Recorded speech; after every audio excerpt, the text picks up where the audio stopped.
Stages Podcast is up for a People's Choice Award. Actually, 2 People's Choice Award.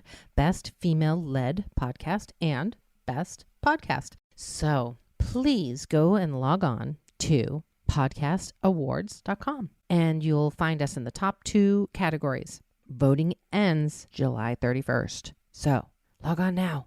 Go on. Go vote for us. We sure appreciate it. Hi, I'm Stephanie J. Block. And I'm Mary Lee Fairbanks, Welcome to Season 3 of Stages Podcast. where we continue to bring creation and connection to center stage.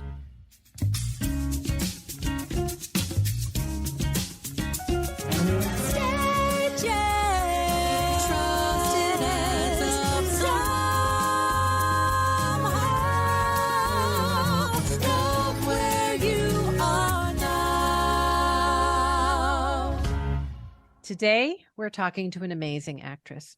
I recently got to watch her perform the role of Sarah in the Boston Symphony Orchestra Ragtime Concert. She also performed the same role with the Cincinnati Pops, and Broadway World reviewer Taylor Clemens put it best when they said, quote, Nikki Renée Daniels' Sarah is brilliant. She's giving a master class in acting performance. And they got that right for sure. She starred as Angelica in the Chicago Company of Hamilton and Jenny in the Tony Award-winning Broadway revival of Company. She understudied and performed the role of Bobbie in that company as well, and I really wish I could have seen that. But she's also been in 10 other Broadway shows. Okay, ready? Book of Mormon, Porgy and Bess, Aida, Little Shop of Horrors, 9, The Look of Love, Les Miserables, Anything Goes, Promises, and Lestat. She played Martha Jefferson in 1776 at Encores and Rose in The Secret Garden at David Geffen Hall. She made her New York City opera debut as Clara in Porgy and Bess, and her debut CD, Home, is out right now. She is a dedicated mama, a consummate professional, and the personification of graciousness. Please welcome Nikki Renée Daniels. Nikki Renée Daniels to stage, please. Nikki, please come to stage. Hi. Thank Yay. you for having me. Oh my gosh. You have a lot of life, lady. A lot of life. Yeah. And yet it looks, from the outside looking in, it looks like the cover of a romance novel with how gorgeous you are, how Effortless. beautiful your children are, your marriage. I mean, we all know, day in and day out that it's always messing. It's not always easy. It's a lot of moving parts and a lot of people to support your life. But you have been in this industry for quite a long time, and the different stages and chapters.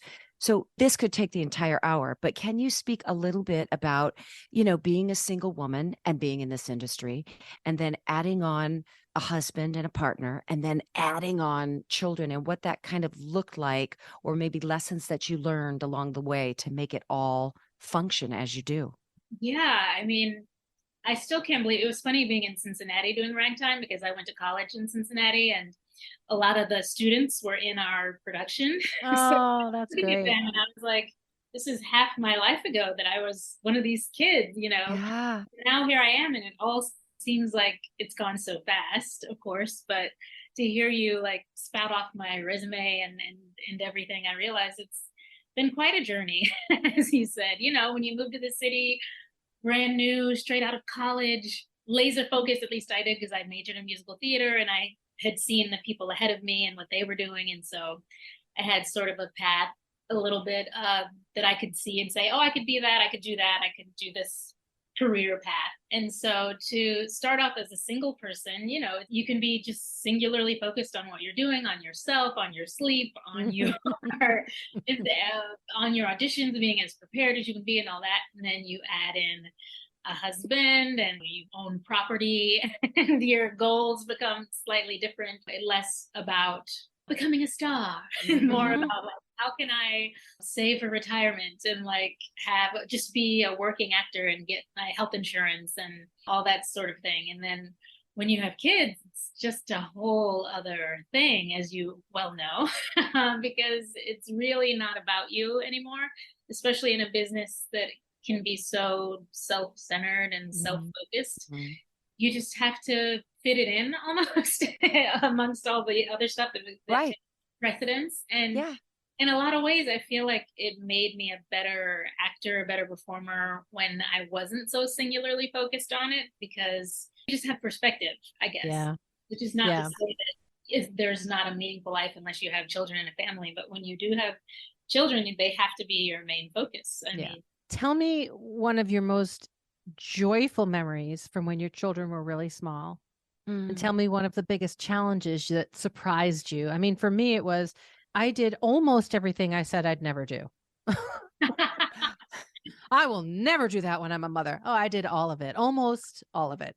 All So of it. what? Yeah. So tell me like one of your most joyful memories that just took you by surprise when you first became a mom. I feel like everything is just watching this being learn everything. You know, like you take for granted so many things that you know how to do, talking and walking and even picking things up with your hand or rolling over. And so I remember the first time Lena rolled over, my older daughter, was such an amazing moment. And we got it on video. It was Thanksgiving Day. And she actually was a little bit late, I guess, rolling over compared to other babies. And so, which is surprising because she's so athletic now, but she was maybe 4 months, 5 months old. She would have been, like 5 months old. And she rolled over and I screamed so loud that she like, her face.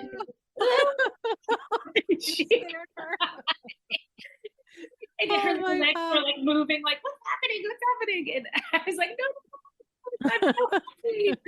And so, that's one of my favorite memories. And someone would say it's just a baby rolling over, but but it's everything. All that time with like the little toy just out of reach, trying to get them to roll, and so I don't know, it gave me just so much joy when she did it. Or like my younger daughter walking, she was a bit late on the walking side. My older daughter walked when she was 11 months, and my younger daughter walked at like 16 months. Mm-hmm.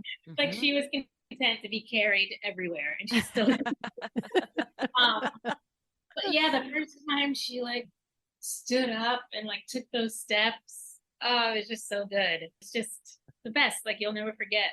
Yeah, it's such a gift. Such a gift. Yeah. What about you, Steph? Do you have one? A memory that like really just took you by surprise?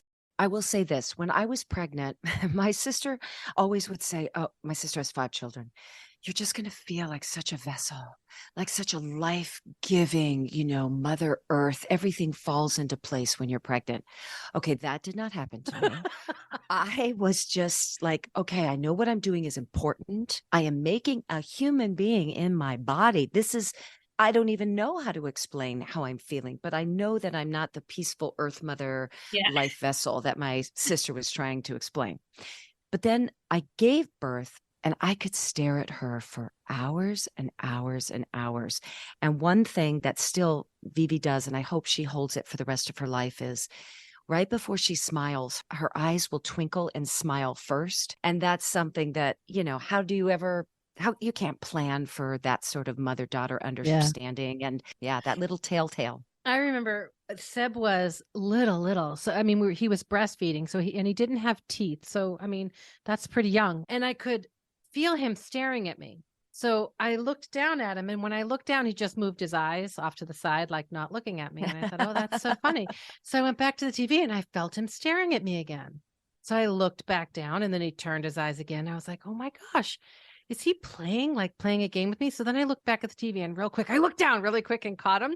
And he laughed and the smile and all the milk came pouring out of his mouth. I remember, I felt like my heart burst and I screamed for my husband. I'm like, he has a sense of humor. He is being funny. Yes. And he was so little, like he didn't even have teeth. And I just remember that moment was so shocking to me that he could understand a joke.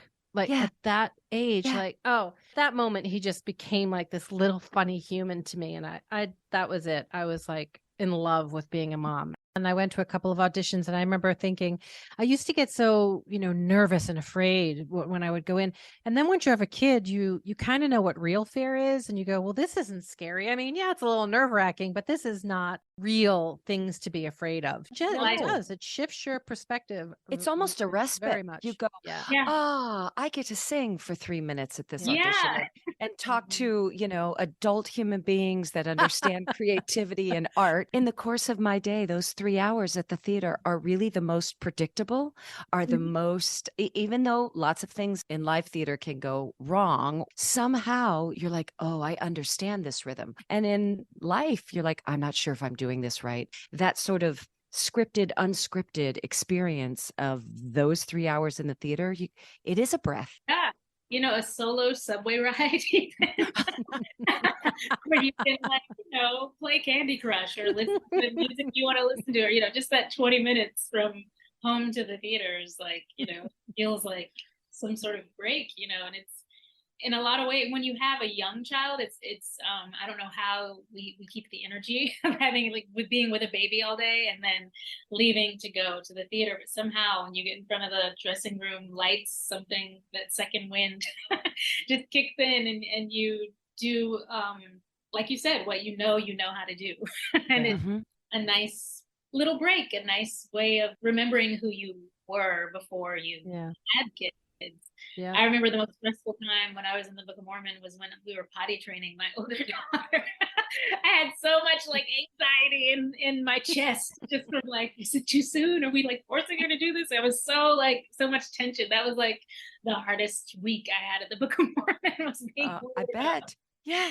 Doing, that first stage of potty training, Oh, and now she's in 4th grade? Yeah. Wow. Just about to finish 4th grade. She just turned 10. Wow. That's wild. Is she the one that's a violin? The violin, yeah. Wow. She just did her first show, and a Facebook memory came up for me that right before I had her, Jeff took me to see Matilda on Broadway, and she just played Matilda in Matilda. Oh, wow. Last weekend, it was 10 years later, this baby that was about to be born is now a 10-year-old capable of carrying a children's theater production, And before you know it, she's going to be 16 and driving around, and you're not going to ever see her anymore. No, it's the truth. But you're not supposed to say that to people. Do you understand? No, no, you should know. All right, let me tell you. Mary Lee. So my son was like, "Mom, I want a tattoo. I want a tattoo." And I said, "Wait till you're 18. When you're 18, I'll get one with you." And that seemed so far away when he was 16. And now, Nikki, I have a tattoo. So, so before you know it, you're going to be getting tattoos and wondering where the hell they are because they're never home. Oh, man. It's so strange to get to 10 because you realize in the amount of time, which seems so fast from birth to 10, she's 20 years old and, maybe or whatever she decides to do, she's going to be an adult. Halfway to her being out the door. Yeah. You use the word capable when you were describing her. And that sounds so right. Because when I saw her play, her musical capabilities, if that is mirroring who she is just as a student, as a daughter, as a young being walking through life, she's very capable. Did you always notice that in her? Yes, she's always been very self-reliant. Even when she was a little baby, she didn't like being cuddled, and she walked at 11 months, and she's always been very determined in her way. And my younger daughter as well. She came out of the womb a grown woman, I think. My older daughter at least emotionally needs nurturing, but my younger daughter, I swear she could go out and get a job right now. Yeah, I mean, I'm amazed at what they can do. They go to a school for musically gifted kids called the Special Music School. Wow. The public school in New York City, it's an only in New York thing. And they get lessons twice a week in their instruments, and all the kids they're constantly doing performances and stuff at school. And are they both playing violin or my younger daughter plays the flute. Flute. Okay. Yeah. Which I actually used to play when I was younger. And she's probably soon going to surpass my skills. But it's kind of neat to relearn it with her and practice with her and stuff. But yeah, they're pretty amazing. They amaze me every day. Well, soon you'll have first chairs in the both of them, and you all can go on the road together. Yeah, that'd be great. Have you guys ever toured together? Because I know your husband is a very well-respected actor. Have you two gone on the road together? We have not. I did Hamilton in Chicago. I think I saw you there when I was in Chicago. Yeah. And I was flying back and forth to New York because he was doing Tootsie at the time. So I was every Sunday I would finish my matinee and head straight to the airport and be on a 7:00 flight, head back to New York and fly back to Chicago at noon on Tuesday. And I did that like 35 times over the course of the year. And then they stayed with me for the summer, and my husband flew back and forth to Chicago from New York. So that was the closest we came to doing a sort of tour life schedule. But when I saw that you and Sebastian were going on tour with Into the Woods, I thought, oh, how are they going to do it? Do you have a tutor with you? Are you homeschooling or like? We have a nanny and we are homeschooling. And it has been a beautiful challenge, a challenge beyond which I didn't understand. You know, we as mamas, we pride ourselves on having all of the moving parts under some sort of understanding and control. There's just so many variables that you can't control. And so when we went out on the road, just before I looked at Vivi, she was 8 at the time, and I said, my love, this is what's going on. What I need from you is a sense of adventure, and I need resilience, and we're going to work as a team, and a lot of communication. And the whole time I should have been saying that to myself and for myself, because, you know, I thought I had this thing under control. No. The horses are running wild. It is just. So we are in our final 2 cities. Luckily now she only has 1 week left of homeschool for us, and she will have completed 2nd grade, and then we can just do the summer schedule. But yes, between show and travel and homeschool and out practical learning, I am torn up. I can only imagine, because during the pandemic, you know, we did all the homeschooling sort of where the teachers gave us work, but we were helping. That was without any nighttime place to go and do a show. So I can imagine trying to do that and perform 8 shows a week. I'm not even going to pretend. Listeners, I'm still in my pajamas. Poor Nikki is looking at me with like, no, well, some makeup left over from last night. I am a wreck. Usually we do these interviews when I don't have 2 shows the day before. And on the road, most Wednesdays, it's not the case. We have a 5-show weekend, and Wednesday's 1 show. Surprise, surprise. Yesterday was a 2-show day. Tired. Poor Steph. But my grateful. Poor Stephanie.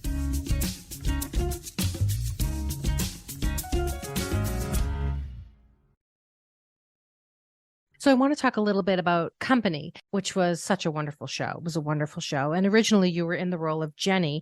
And it's interesting because in that show, Jenny was in an interracial marriage, which you also mirror in your real life. And then you went on for the role of Bobbie and you made history. You were the first Black actor to play the role of Bobbie. And those 2 characters are extremely different characters, right? There was one who's, you know, settled into motherhood and family and more reflective of your real life.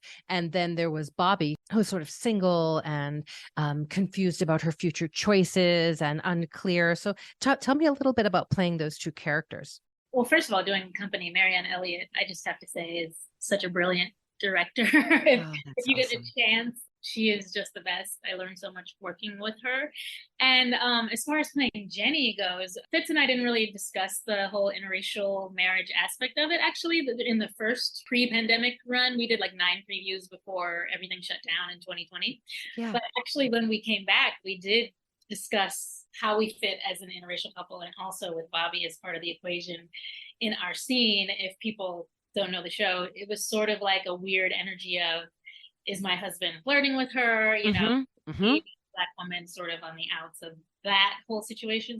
So we really dug into that the second time around. And it was a whole rehearsal process again. And we were all different people, you know, after the pandemic, some of us, I lost my mom, like we were just all different in so many ways. And so we really went back to the beginning and almost started over. So that was something that we definitely discussed. And I can relate to Jenny super easily, as you said, as a working mom and trying to manage all of those things and friendships and husband and all that. So that was, as you said, pretty easy for me to jump into that character. Now, as far as Bobbie goes, that was sort of easy for me too, because I always say if I hadn't met my husband, I think I would probably still be single. you know, he is a really special person, and I think perfect for me. I was pretty content being single, and you know, I wasn't gonna settle just to get married just because that's what society expects or whatever. I could kind of relate to being Bobbie and being this sort of career first, not wanting to like settle down or settle for anything, especially when you see the married friendships that she's exposed to. Like a lot of the scenes, you're like, well, what about this would make her say, yes, I should get married and be a part of this. And, you know, I could see a lot of my married couple friends. Once you have kids, you have all of your like parent friends. Yeah, and for so sure. I could see a lot of these couples in a lot of the parent friends that I had. I think jumping into the role of Bobbie, it wasn't that big of a challenge because I could totally relate to her as a person, at least as I played her. And as far as the history making thing goes, I mean, I was really surprised at what a big deal it became, just because I was, like you said, a working mom, like trying to get to understudy rehearsal and get to everything with my kids that I could get to while doing those rehearsals and an 8-show week. And, you know, so it was just more like putting one foot in front of the other and learning right part, which was huge. And the biggest part I ever even played on Broadway. You know, she rarely leaves stage. So for me, it was more just technically about like learning it. And so when I actually finally got to go on, because I think it was like 6 months into the run before I even went on, I wasn't taking it on myself to be like, and now I will give you the first African American Bobbie. It was more like, okay, it's a Wednesday matinee. I just dropped my kids off from school. I'm getting out of the train and I get a call. Let's do this. You know, I've been on this for 6 months. Let's go. And so then it was almost like after or as it was happening, I sort of realized the weight of the moment and the importance of the moment. I'm sort of grateful that I didn't really think about it leading up to it, because it was actually Jen Simard who said to me, you're going to make history today. And like, I truly had not thought about it. I was more thinking about it from a technical actor doing their job standpoint. And the audience that day, so many people came out. So many people, like when Bobbie's first entrance in the show, she comes through a door and closes the door and stands against it.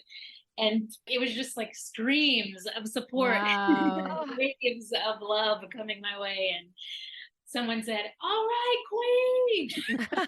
Like once all of the hubbub died down, and then in the clear, all right, queen. And so I feel like in that moment, I was kind of like, oh, okay, like this is, I'm doing this. This is happening.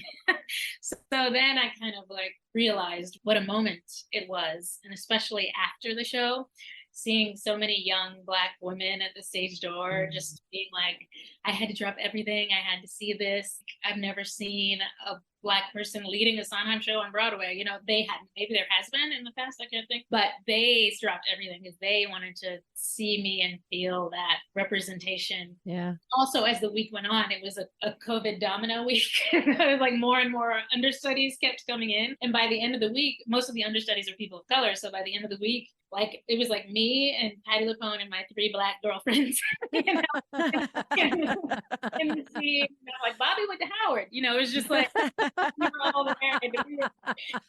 So like so many shows, Sondheim shows, I couldn't even get an audition for. You know, like A Little Night Music, that revival that happened, I couldn't even get seen, or like the Sunday in the Park with George that happened that my husband was in, I couldn't get seen. So it was like to be doing this show with those women, and I think we all did a great job and showed that we're capable and that there should be no reason why Sondheim shouldn't be open to every race, color, everything. It was just, by the end of the week, I was really proud of what it accomplished. Beautiful. That is so beautiful. Looking ahead, now that these possibilities are really coming to fruition and we are looking at casts and seeing a very beautiful spectrum of what we see in the world now being shown in casts and behind the scenes as well. They're a little slower, but what's the dream?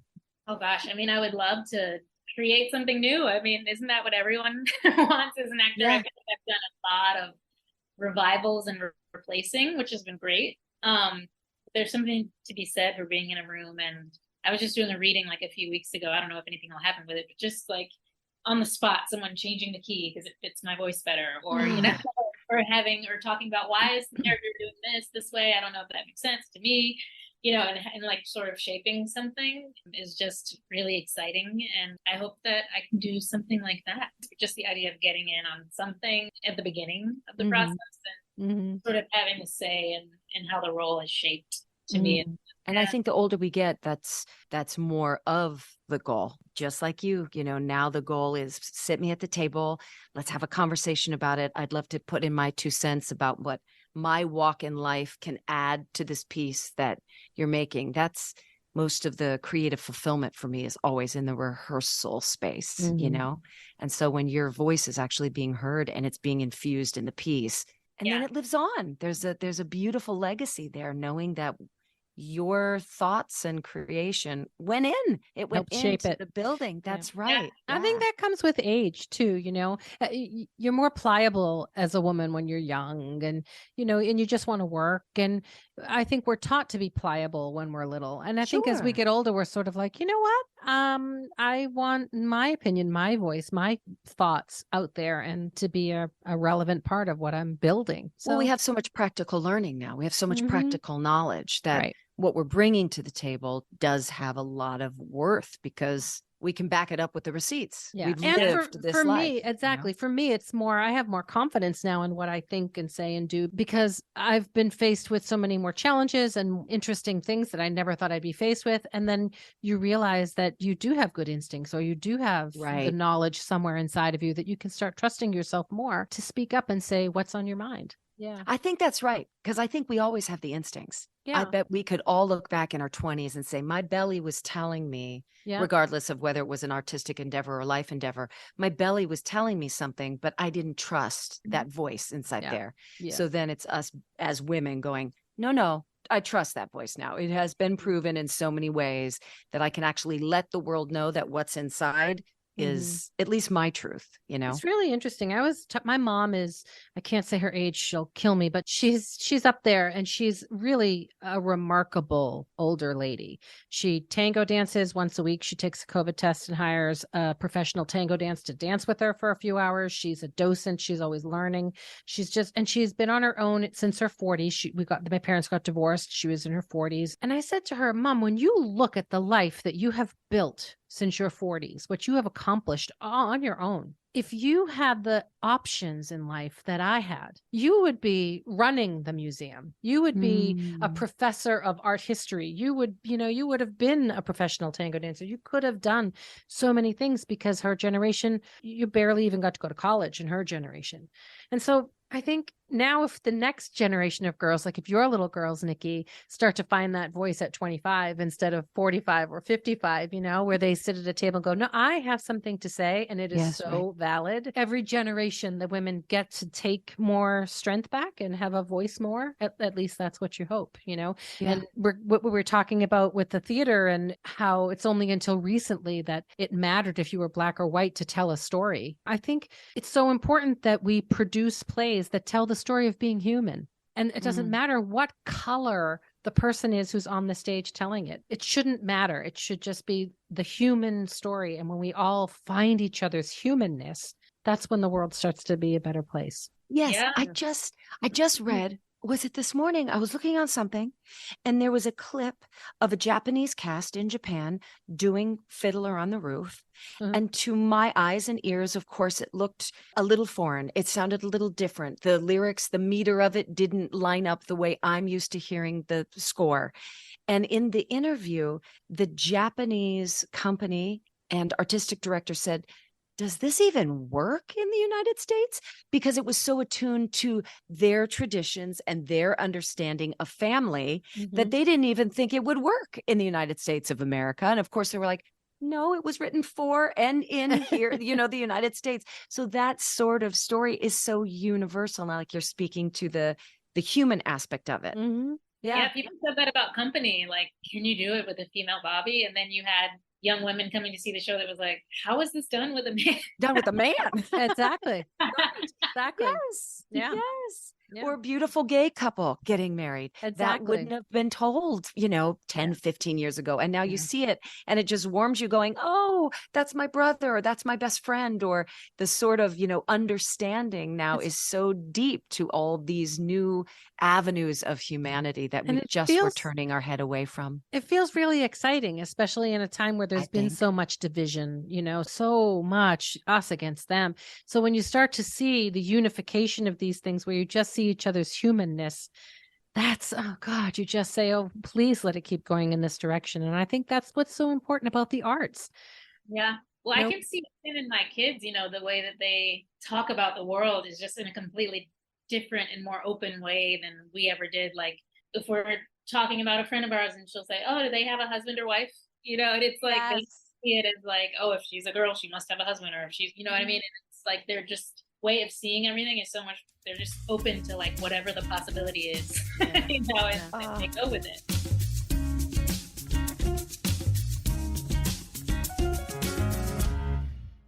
Now that I'm a mama, I am far more emotional, even on stage. Like it's just a conduit to allow your emotions to come out. But sometimes when you're at the front of the train or you're driving the bus, you've got to keep this sort of level and even day to lovingly protect your children from all the chaotic stuff that's going around. And so when you have that platform to be like, oh, I'm tapping into all of the things that affected me through the day, I do find that I'm probably much more emotional on stage than I ever was before.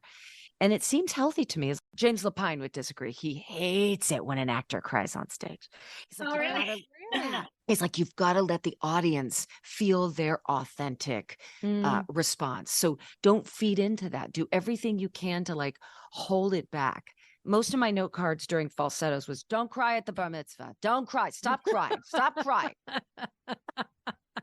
But he's also the same person that told me, as soon as you have a child, you will forever be tired, but your depth of how you can bring characters to life, there will be a depth and a weight that you will be able to find that you never could had you not, given life. Yeah, you don't know what you don't know. Right. Yeah. But it's the catch-22, right? Be vulnerable but thick-skinned. Oh, shut up. Just let us live this. Take all your note cards back, James. I dare you to say that to him, Stephanie. I dare it. Well, I doubt if he's listening right now, but just in case you are, take it back, Jane. So what was it like for you as a young person? Were you just really musical? Were you a musical family? Where did it all come from? Yeah, I actually am not from a very musical family. No. When I think my mom says when I was about 3 years old, I started begging for piano lessons. And she said, okay, if you still want to play when you're 5, I'll let you play. And I did. So I started off as an instrumentalist. I was too shy to get up and sing in front of people, even though I would always sing and like make little tapes on my tape recorder and stuff. I played piano for 7 years, and I played the flute in band. And I went to see the school musical on a whim. I went to see Wizard of Oz, and I thought, oh, that looks like fun. Maybe I'll audition next year. And so when I was in 7th grade, I auditioned for Cinderella, the musical, and I was cast as the 3rd girl. And I had one little solo line. I was so nervous that I would always like kind of whisper it, and I always know that I'm not singing loud enough. But I really enjoyed the process. So I was like, I'm going to take like a voice class. Maybe I'll get a little more confidence. And something just clicked once I started taking voice lessons. And then I was in show choir and performing arts high school, and the rest is history. And always a soprano, always more of a lyric soprano. Wow. Yeah. Before in college, I was trying to decide if I should do opera or musical theater. And I realized that when I would try to watch opera like on PBS or something, I could never sit through the whole thing. I wasn't like as engaged by it. But if it was anything Broadway, the Tony Awards or whatever, I was like tape it and watch it over and over. And all those PBS concerts with like Rebecca Luker and all those types of people I loved. So I was like, I think I want to be on Broadway. So that's kind of how I made my decision. I think I read somewhere that you had moved in, was it junior high school? So you kind of went to a new town and you didn't have a lot of friends. So you just sit in the library and listen to musicals and read all the lyrics. We actually moved the summer before my sophomore year of high school. Wow. Oh, that is a formative year. Wow. Yeah. and I didn't have any friends, and it was summer and school wasn't going to start for like a month. So I went to the library and I would check out CDs of shows. They had these volumes of Sondheim scripts, like Sondheim in the 70s or whatever. And it'd be, Follies, Company, and A Little Night Music. And I would check out the CDs. So I would like read the script and listen to the CD so that's how I got to become such a huge Sondheim fan. And such a big nerd. Yeah. It's the truth. Yeah. I want to know more about your earlier years, because when we do homework, the first thing we do, Google engine, and I start reading all the articles and your playbill highlights and your website. But Wikipedia does not have a page on you. Is there a reason as to why? That. Is that crafted by you or by your representation? I don't know who does that. I haven't done it. So am I supposed to do it? That's so interesting. Yeah, someone not connected to you is supposed to write it, I think. Yeah. But I don't know. That was interesting to me. And I thought, because usually they have, personal life, early years, all that stuff. So where were you raised? Well, we kind of moved around growing up. So I was born in Louisville, Kentucky. Okay. And we moved, my husband, or my father worked for GE, General Electric, and he got transferred to Tennessee. So we moved to Tennessee when I was 5. And then he got a job with Kodak in Rochester, New York. So we moved to Rochester, New York when I was 8 and lived there until we moved to Atlanta my sophomore year when he worked for AT&T. So he was climbing the corporate ladder and we were moving around. Yeah. Is he an engineer? Your father's an engineer? Yeah, he was. Yeah, So mechanical. smarty pants. You have smarty pants, parents. Yeah, like I said, not musical. My mom was tone deaf, like could not carry a tune in a bucket. Really? Actually, I did Ancestry.com and found out that I have a whole branch on my mom's side that's like super musical. I had these like uncles who had a gospel group and made albums in the 40s, and a cousin who's like a conductor and stuff, but they're like second and third cousin away. Did you reach out to any of those family members to try to connect? Yeah. There's this one lady, Trudy, and she comes to New York sometimes to see me in shows, or if I'm down there. They all live in the Louisiana, Texas area. So if I'm performing like in Houston or something, she'll come. And she's How special. Yeah. I really have wanted to do that. My mother did it, found out some interesting things. And I thought, well, if she had found out what she found out, I can't be that far from all of that information. But I wish I knew more about my sort of extended family, the root system of my family tree. And I don't. I should probably go ahead and get that done. I love Would it. you be an advocate of it? I You would. thought I'm kind of obsessed with all of that stuff, and with like I got my DNA, Yeah, me too. down, what countries and stuff Yeah. ancestors were from. What are the countries? What is it? Mostly West African, and then Scottish and English. Oh, yeah. Like teensy Native American. Oh, interesting. Yeah, I'm so into that. I love that TV show. Who do you think you are? Where they Yeah. really go in that deep and Yeah. they find such a cool show. I would And then love Henry to do Louis that. Gates on PBS, Finding Your Roots. Oh, Audrey was on there. yes. Audrey was Would on there, love and it. Leslie Odom. They've done some Broadway folks on there. Yeah, I would love to have that done, like really deep. Because somewhere in my grandmother's side, there was a lot of vaudeville people. One of her uncles was a big vaudeville person, but the name's been lost, to the years. Yeah. But I did the DNA thing because I had a half brother out there somewhere that was like a big secret for years and years and years. And after my dad passed was when I found out that out there somewhere that, and I did it hoping that he or one of his kids or somebody would connect the DNA, but so far nothing. Nothing. Yeah, I would love to find that out. I would love that. But no, I have another friend who found out his dad wasn't his dad. Oh, wow. Yeah. Oh, wow. I bet the Thanks. bottom I dropped had out my dad there. do it, and he is, in fact, my dad. But You're like, you're not musical at all, so we're going to take a paternity test because this does not make sense to me. but I did find a cousin, like a kind of first cousin that we didn't know about that lives in Brooklyn, actually. And I don't have any family up here. So we met Oh, and he came to see company, and it was great. I love that. is great. That is great. But did you meet Jeff while you guys were in New York City? Yeah, we were What- in Les Mis. Les Mis was his Broadway debut, and he actually grew up with Tomar Wilson, a good friend of mine. Sure. And Tomar and I were doing Lestat at the time when I found out I was doing Les Mis, and he was like, "Oh, my friend Jeff from Kansas just got Les Mis, and he's moving to New York to do it. So you gotta like show him the ropes." So I did. Yeah, you did. Oh my gosh. And now how does that work? I've read in multiple different bits of media that you tout him as being your greatest support. He's always, you guys are lifting each other up, working on things together. Is that was it a friendship thing that drew you to him right away, sort of just who he was and his integrity and all that? Or was it sort of love at first sight? Well, yeah, he's actually the first person that I ever dated that we were just friends first. He's a little younger than me. So I wasn't necessarily seeing him as like a romantic interest. That cast, we were all really close and good friends, and we would play Texas Hold'em poker in between shows every matinee day, and that's sort of how we got to be friends. And I remember, Ben Crawford, he was just playing the Phantom in Phantom of the Opera. He was in the show with us, and his girlfriend at the time, they were trying to set Jeff up with her sister. And so they were supposed to meet at this like cast party. And once I found out that plan was in motion, I was like, I've got to tell him. I gotta stop this before it starts.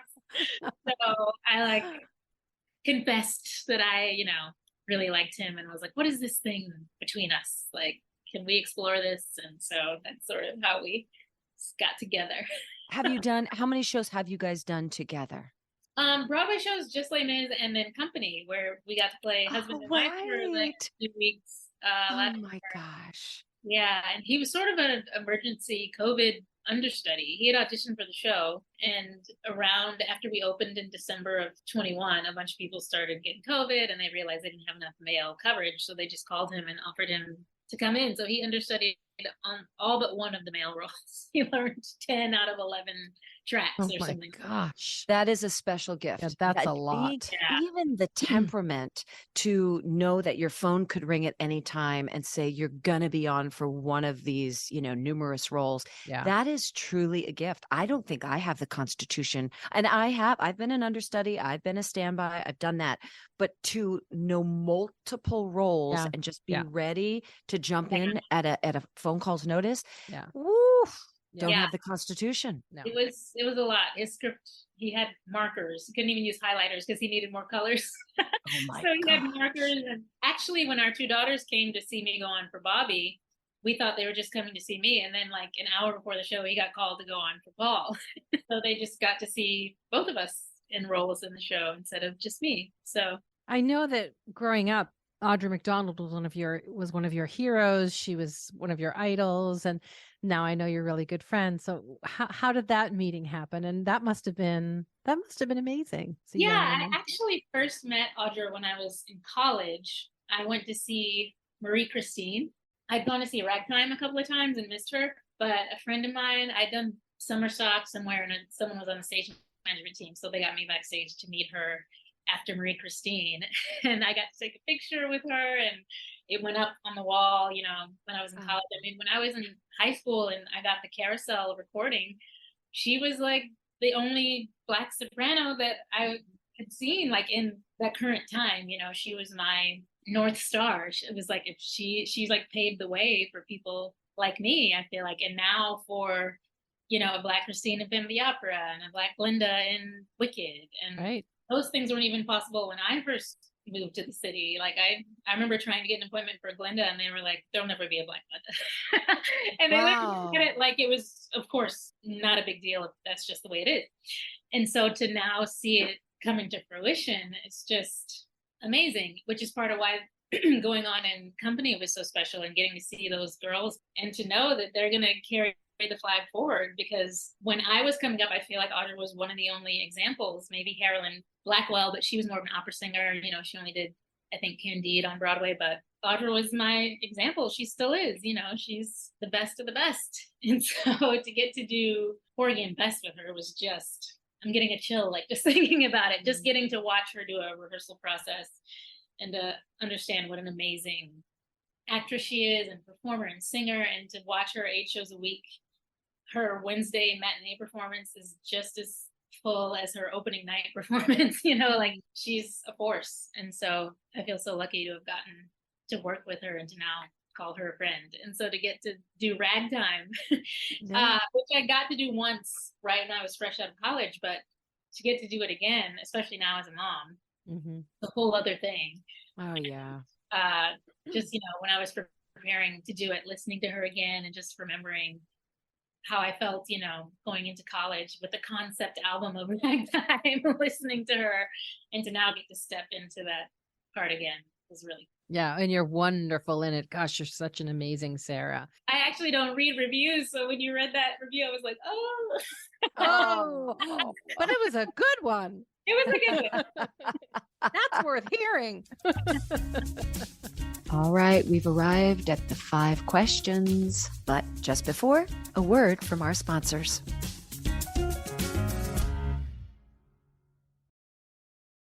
Okay, I juggle a lot. I mean, who doesn't? It's like Steph's always saying, the juggle is real, but our sponsor, Neuro Gum and Mints, is an antidote. It helps energize, calm, and focus you whenever you need it. They have these different formulas, Energy and Focus, which is formulated with natural caffeine and B vitamins, Health and Vitality formula, which is immune boosting, Calm and Clarity formula, which is developed with lots of vitamins and scientific things that I don't understand. I can't tell you about the science, but what I can tell you is that Neuro gives you a clean burst of energy whenever you need it without the jitters that coffee and energy drinks can give you. It was developed by former athletes who train at the highest levels. They created this clean, balanced energy that you can have anytime. And it tastes really good. There's like mint and cinnamon. It's delicious. There is one problem, and that is my teenage son. He walked into my office. He said, "Oh my God, you have Neuro," and he took it all. He's an athlete. He's really into this stuff. He took it. But luckily for me, there is a link below that gives Stages podcast members 20% off their order. It's tryneurogum.com/stages.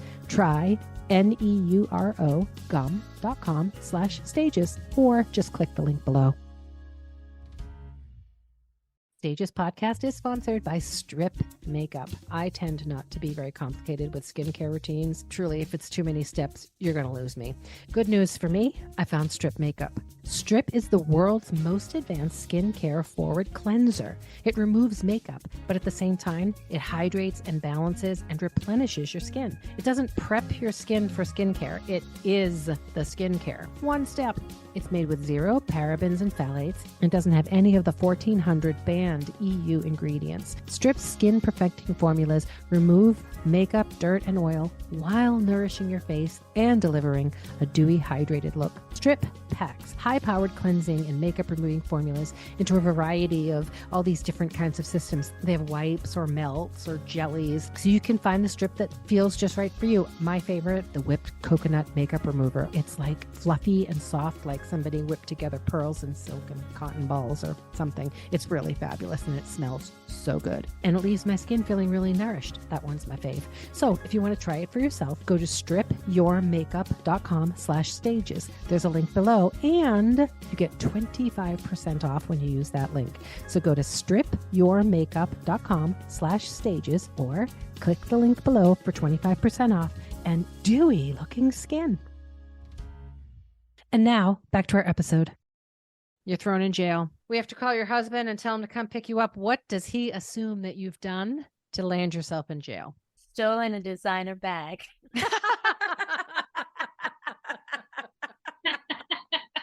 I might be sitting right alongside you in that jail cell.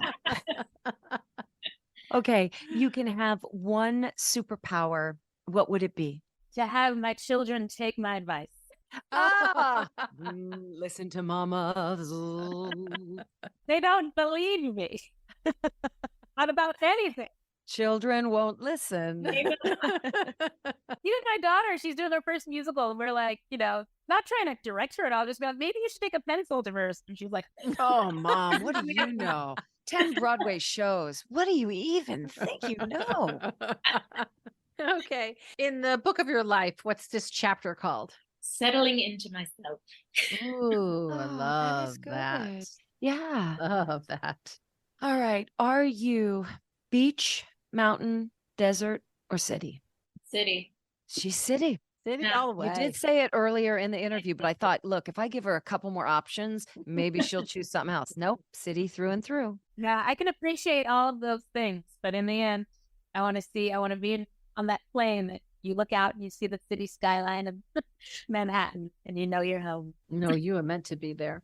If you were a nail polish color, what color would you be and what would the cheeky little name be? You know, with nail polish, I always like something that's not too showy, which is, I guess, funny for an actor. Nude sunset. Oh, I love it. Me too, actually. Thank you so much for coming Thank you on so and much. talking to us and spending time with us. It was a pleasure to get to know you a little more. Yes, it was great to see you both. Thank you. And thank you for your grace as we started very roughly this morning. Oh, no worries. No worries. Bye. And now here's what struck a chord with us. Oh, that worked out well. I thought for a minute there we weren't going to be able to have you on this interview. I know. I mean, it was down to the wire. My husband was running around unplugging things, plugging things, switching computers. It's been wild to do this on the road, just even carrying a bag of sound equipment. First of all, trying to get through security. We are stopped every single time because some of the mic stand, it looks like a shotgun barrel, truly. Yeah. So it's always opened up and we're like, oh, please be gentle. Please be gentle. You know, that's an expensive bag. So we never know quite what we're going to get when we settle into a new hotel. But this was the one that was, yes, the hairiest setup down to the last wire. And there's something about Nikki. Well, as you saw, she comes so prepared. She's settled in. She looks like $1 million. She's always got it together. Right. One of her friends that was in the ragtime concert, they're really, really good friends. And she said to me, God, you know, I love her, but it's so irritating. Like when she got pregnant, I thought, well, maybe now she won't be so perfect. But no, she was perfect. She was all perfect. You wouldn't know she was pregnant from behind. She just had the little belly bump and it was so irritating. So that I had to go face to face with Nikki Renée, like literally like this, where I'm like, what's happening? I need to at least brush my teeth, which didn't happen, by the way, because we were just running around like mad people. So I'm slightly embarrassed, but you know what? Stephanie. When you show up as your authentic self, hey, at least it all came together. I showed up, we stayed the course, and it was a great chat, you know? Yeah, it was really great. Yeah. So I'm so excited about my tattoo. I love it. And I could easily see that I could be addicted. You're addicted. Well, you didn't just get one, you got two. You have one on your finger. No, oh, is that that's a Sharpie? Fake one. It's a fake tattoo. It's a fake, okay, stick on. Because is it something you're considering? Yes. I like them on the hands and on the wrists because to me it's sort of like jewelry in a way. Yeah, sure. Yeah. But we've been trying to convince Michael to do it. So when Seb and I went, we're like, come on, Michael, just come get a Peace Corps tattoo on your arm. Cause he was really into Peace Corps and he was like, no. So I got a Peace Corps one made for him. And in the interim, I got like something for Seb and me just for fake ones. So we put on our fake ones. Wow. Yeah, no, it's easy to become addicted. And now that I have a silly little tattoo, it means a lot to me. But I look around, I'm like, oh my gosh, I would say like half of the population is walking around with some sort of ink on their body. And I never really paid attention to it before. They're very in fashion. They're very in fashion now. Well, you better be in fashion because you ain't getting rid of it anytime soon. I don't want You know what I mean? I love mine. We should have asked Nikki. Wouldn't that have been a wild surprise? Again, because of the aesthetic. She's so of her. perfect. Oh my gosh. Then she's just like, bam. And she has like this full ink sleeve on her arm. Skull. That would have been awesome. It didn't hurt at all, by the way. Not at all. Where I got mine, it was tender, but nothing that sent me into. I had my legs waxed and it hurt far worse than the tattoo. Well, you're Italian, so the pores and the hairs that are coming out of those follicles are no joke. And there's a lot of hair. So yeah, no.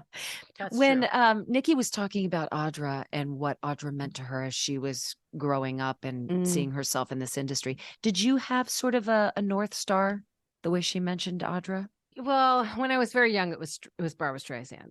Yeah, I mean, Barbra Streisand, I was 6 years old the first time I heard somebody sing live and they were singing Barbra Streisand. And I thought, oh my God, that was the first time it occurred to me that it was something people actually did. It wasn't just on the radio, or on a record. And I was like, you mean that's like a possibility? And I remember saving all my allowance, saving. And I went out and got the Barbra Streisand Superman album and memorized. Oh, I can picture the cover. Oh yeah, like the little short shorts. Yep, and the curly hair. Yes, and the S shirt cut up. And I memorized every song, and I could imitate her like perfectly. And she was everything I wanted to be, when I was little, and I would lock myself in my room and just sing for hours and hours and hours, memorizing her music. So I would say it was her. Yeah. And then I did get to meet her, and she was incredibly kind and nice, but I always feel so funny when I meet people in that way. It's not like I'm meeting them to be their new friend. You're just sort of meeting them. And I didn't take a picture, and I didn't ask for an autograph or anything like that, because I just feel silly, like not silly, but strange about that. Yeah. Yeah. So, but it was lovely to meet her, and she couldn't have been more gracious and lovely. And, she's Barbra Streisand. Of course. What about for you? Similarly, I loved Barbara's sound. I love what she could do for her voice. Funny Girl was, one of the earliest musicals that I Big just was time. like, I am doing this musical, Yeah. period. Yeah. But I would listen to Liz Callaway a lot. Oh, And I her- love this- her voice. Oh, her sound is Beautiful just, it voice. sends me. It's like, it's one of those voices that hits the center of the note Mhm. every single time. It still can evoke emotion while being musically pristine. Yep. And that to me was something. If I could sing whatever it was, whatever Liz was singing, if I could sing that and reach the notes with such clarity and purity, yeah, I'd be like, Yeah. oh yeah, okay, Yeah. I'm ready. Oh, I love her voice. Yeah, she's Yeah. incredible. We should ask her on here. I would love I to bet have you her she on. would. Yeah, she's had a beautiful life. Yes, she has a great career. Yeah, And her sister yeah. too. Her sister's got this Anne gorgeous Hampton voice. Callaway. Come on. I'm recording my Christmas album right now as we speak, and there are 2 pieces that Anne Hampton Callaway wrote that I'm going to put on the album Oh, because nice. oh my gosh, as a singer she's one thing, and then as sort of a musician where she does her cabaret or her jazz acts, and she'll get input from the audience, Mhm. take their input and literally write a song there on the spot. So that's awe-inspiring. So And amazing. then what she composes is just so beautiful. And maybe it touches me because I am so intimately connected with, her sister's voice and Mhm. their career. I think they have an album called Sibling Rivalry, which is Yeah, really yeah. special. Yeah. So yeah, they're both crazy talented. All right. Well, Let's- once again, it was wonderful to sit down and see you, my friend. You too. Again, I apologize for the frantic nature, but you're No, used to it it's by this nothing. point. No big deal. It is what it is. I love you. Well, you too. Bye. Stages Podcast is produced by Stephanie J. Block and Mary Lee Fairbanks in association with iHeartRadio. It can be heard on the iHeartRadio podcast and iHeartRadio Broadway or wherever you listen to your podcasts. Please join our cast by signing up at stagespodcast.net, listening, sharing, and leaving a 5-star review. It all makes such a difference in getting the word out. Thanks for listening, and we will see you again soon.